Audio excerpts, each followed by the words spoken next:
Dios al mundo que envió a su Hijo a morir en una cruz y todo aquel que crea en su... Es verdaderamente hermoso poder continuar estudiando el libro de Nehemías, pues nos enseña mucho acerca de nuestro comportamiento. Puede consolarnos o puede confrontarnos, pero lo importante es crecer en sabiduría y ser edificados como el pueblo de Dios. En este día de devocional estudiaremos el tema Un pueblo consagrado, continuando en Nehemías capítulo 11 versos 10 al 21. Y la palabra de Dios nos dice así: de los sacerdotes, Jedaías, hijo de Joiarib, Jaquín; Seraías, hijo de Hilcías, hijo de Mesulam, hijo de Sadoc, hijo de Merayot, hijo de Aitob, príncipe de la casa de Dios; y sus hermanos, los que hacían la obra de la casa, 822; y Adaías, hijo de Jeroam, hijo de Pelalías, hijo de Amsi, hijo de Zacarías, hijo de Pasur, hijo de Malquías, y sus hermanos, jefes de familias, 242; y Amasi, hijo de Azarel, hijo de Asai, hijo de Mesilemot, hijo de Imer; y sus hermanos, hombres de gran vigor, 128; el jefe de los cuales era Sabdiel, hijo de Gedolim. De los levitas, Semaías, hijo de Jasub, hijo de Asricam, hijo de Asabías, hijo de Buni; Sabetai y Josabat, de los principales de los levitas, capataces de la obra exterior de la casa de Dios; y Matanías, hijo de Micaía, hijo de Sabdi, hijo de Asaf, el principal, el que empezaba las alabanzas y acción de gracias al tiempo de la oración; Bacbuquías, el segundo de entre sus hermanos; y Abda, hijo de Samúa, hijo de Galal, hijo de Jedutún. Todos los levitas en la santa ciudad eran 284. Los porteros, Acub, Talmón y sus hermanos, guardas en las puertas, 172. Y el resto de Israel, de los sacerdotes, de los levitas, en todas las ciudades de Judá, cada uno en su heredad. Los sirvientes del templo habitaban en Ofel, y Sija y Gispa tenían autoridad sobre los sirvientes del templo. Haciendo una pequeña recapitulación, el día de ayer la Biblia nos enseñó que el pueblo de Dios ya tenía su ciudad, ya tenía el templo, los muros estaban edificados. Sin embargo, ahora había un problema grande, y era que ya no habían personas para habitar el pueblo de Dios, de la ciudad. No había personas para habitar Jerusalén, por lo que los jefes de cada una de las tribus, los jefes de las familias, se quedaron a vivir ahí como personas de autoridad, gente que le correspondía defender ese título del pueblo de Dios. En segundo lugar, nos topamos con personas que no querían vivir en Jerusalén por varios motivos. Número uno, no querían perder su herencia. Número dos, no les convenía en cuestión de economía, porque Jerusalén, bueno, no era reconocida por sus grandes oportunidades de comercio, ¿verdad? Entonces, ellos pensaban que les iría mejor si vivían a las afueras o a los alrededores, para que así sus oportunidades de comercio pudieran ser mejor y así tener mejoras económicas. Se fijaron en lo material. Y también tenemos el tercer caso de las personas de las cuales echaron suertes y se tuvieron que quedar a vivir en la ciudad de Jerusalén. Ahora, tuvimos varias enseñanzas el día de ayer con esta hermosa enseñanza. Válgase la redundancia. Sin embargo, el día de hoy nos topamos con un cuarto grupo que se quedó en el pueblo, que se quedó en la ciudad de Jerusalén. Un estrato bastante importante para la edificación, que era lo que estaba sucediendo, la edificación del pueblo de Dios. Y estos son los sacerdotes. El pensamiento del día de hoy, de Nehemías 11, 10 al 21, nos presenta a los sacerdotes y levitas que habitaban en Jerusalén. Entre los sacerdotes son 1192 que se quedan en la ciudad.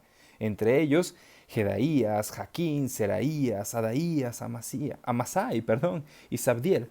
Son también 284 levitas, como Semaías, Sabetai, Josabat, Matanías, Abda y 172 porteros. El resto de Israel se quedó viviendo disperso, cada uno en la tierra que le correspondía. Ahora, tal vez si eres cristiano desde hace muchos años, te ha sucedido como a nosotros nos ha sucedido desde pequeños. Cuando nos tocaba llegar a estas citas bíblicas y leíamos tantos nombres, a veces le perdíamos el hilo a la historia narrativa. Se nos olvidaba de qué nos estaba hablando la Biblia. Y eso puede ser bastante común, ¿ok? No te sientas mal, a todos nos ha sucedido, o al menos a la gran mayoría. Pero si te has preguntado en algún momento cuál es la importancia de tener tantos nombres, el día de hoy lo vamos a ver. Y vamos a analizar dos puntos importantes para saber qué es lo que hace a un pueblo ser consagrado. El número uno es la identidad. Amados hermanos, debemos saber quiénes somos. Hay sacerdotes que deciden habitar dentro de la ciudad de Jerusalén. Ahora, el versículo 11 dice lo siguiente. Menciona varios nombres y al final menciona, principalmente menciona a Seraías, menciona toda su genealogía y lo menciona como el príncipe de la casa de Dios. ¿Acaso eso es un error? No. Vamos a ver, en los usos y costumbres del Antiguo Testamento, esta expresión jefe de la casa de Dios se refiere al sumo sacerdote que pertenece al linaje de Aarón. La descripción de la genealogía de este personaje llamado Seraías nos menciona tantos nombres con un solo propósito. Nos muestra que pertenece a la familia de sacerdotes. Nos muestra que él verdaderamente pertenece al linaje de Aarón. Y de esta manera se cumple la ley que establece que solo los descendientes de Aarón pueden ocupar el sumo sacerdocio. Por eso, amados hermanos, eso es lo que responde nuestra primera pregunta. ¿Cuál es la importancia de ver tantos nombres en la Biblia? Bueno, para ellos este era el registro que los avalaba, que verdaderamente podían ser sumos sacerdotes porque pertenecían a la casa de Aarón. Si ellos sabían quiénes eran, sabían también que podían hacer ciertas funciones. Amado hermano, si tú sabes quién eres en Cristo, sabes que perteneces a su pueblo y sabes, por ende, que puedes servirle a Él. Tú y yo, amados hermanos, debemos tener firme nuestra identidad. ¿Por qué es importante guardar nuestra identidad de creyente en todo lugar y en todo tiempo? Porque al guardar nuestra identidad, sabremos siempre quiénes somos. Y al saber quiénes somos, sabremos cómo comportarnos. Las personas que eran descendientes de Aarón, que se dedicaban al sacerdocio, o mejor dicho, al ser sumos sacerdotes, no podían comportarse como los demás. Ni siquiera se comportaban como los demás sacerdotes. Tenían una formación distinta, más estricta, más cuidadosa, más rigurosa. Y así tú y yo, amados hermanos. No podemos comportarnos como las demás personas del mundo. No podemos comportarnos como gente que no conoce a Dios, como gente que no tiene a Cristo en su corazón. Debemos ser ejemplo en conducta, debemos ser ejemplo en nuestra forma de pensar, en nuestras palabras. Debemos ser ejemplo siempre, pues el Señor es quien vive en nosotros y es Él el que se debe manifestar en nosotros. Así que, como primer punto, debemos saber quiénes somos para ser un pueblo consagrado. La cita bíblica nos continúa enseñando que entre los levitas, los líderes que se quedaban a habitar en Jerusalén, como Semanías, Sabetai y Josat, todos ellos sirven dentro del templo.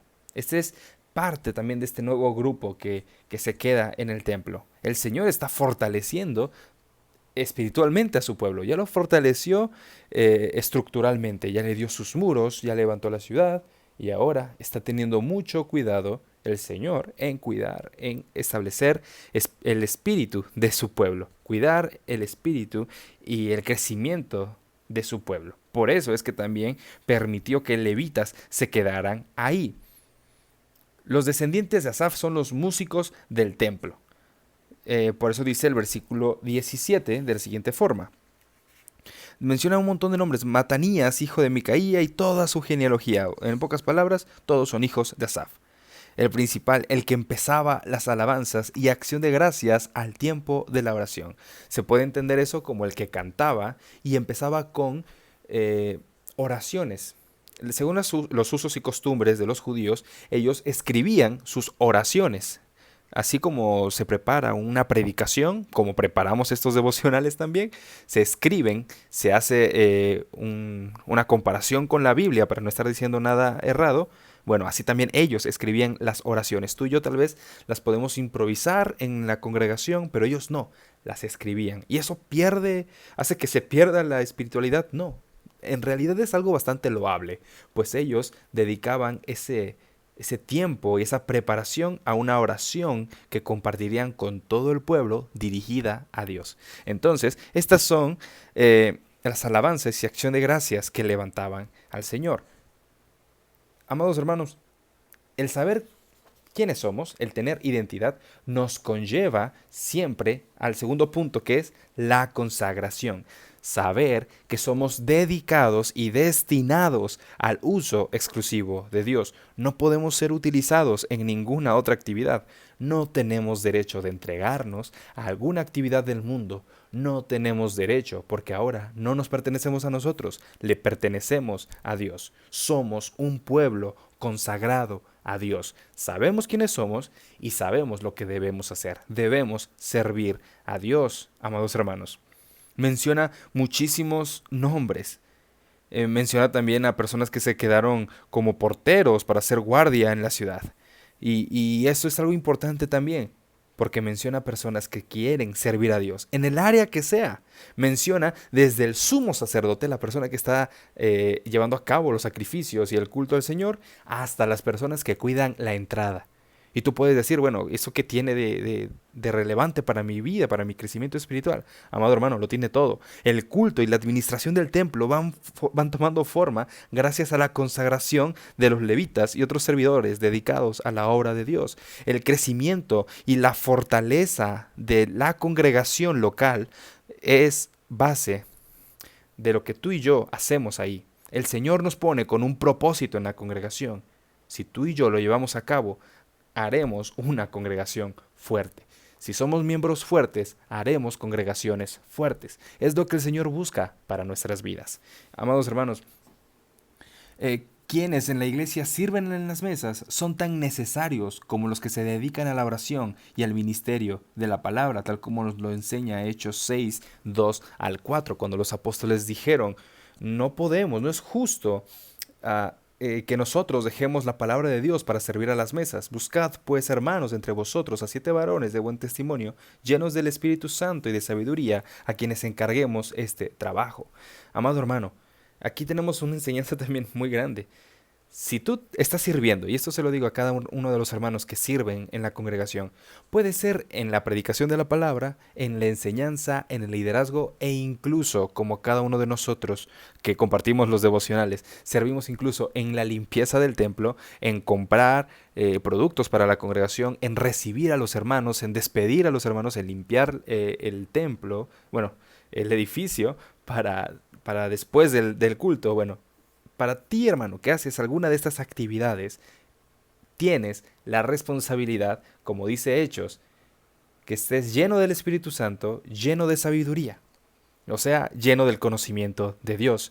Servir en la congregación, amada iglesia, no significa sé hacerlo y ya, no.